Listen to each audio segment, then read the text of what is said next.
বাংলার কাশ্মীর নামে খ্যাত নীলাদ্রি লেক, যার নাম শহীদ সিরাজ লেক, কিন্তু কমিউনিটিতে নীলাদ্রি লেক নামেই বেশি পরিচিত।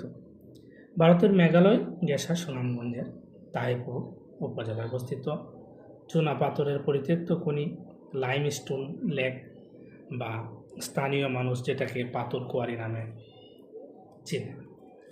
অনেক পর্যটক এটাকে বাংলার কাশ্মীর নামে অভিহিত করেছেন। পানির লেক বলি এটাকে বলা হয় নীলাদ্রি লেক। নীল স্বচ্ছ পানির এখানে আছে। এখানে আসার পর আপনার সারাদিনের ভ্রমণ ক্লান্তি নিমিষেই দূর হয়ে যাবে।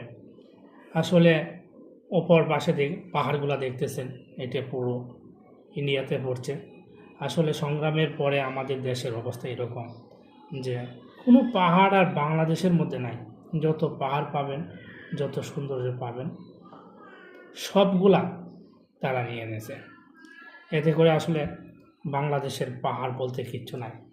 আর যে আমাদের মাটি বান্দরবন খাগড়াছড়ি যেখানে আছে, আমরা আসলে সেগুলা ভালো করে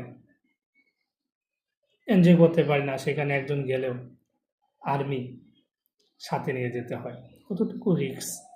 আসলে দাদারা আমাদের সংগ্রামের মধ্য দিয়ে আমাদের স্বাধীন যে ভূখণ্ডকে একেবারে তছনছ করে দিছে। আমাদের সেবার নামে যে যতগুলো করার দরকার সবগুলোই করেছে। সবাই আমার চ্যানেলটাকে সাপোর্ট করবেন এবং সাবস্ক্রাইব করবেন।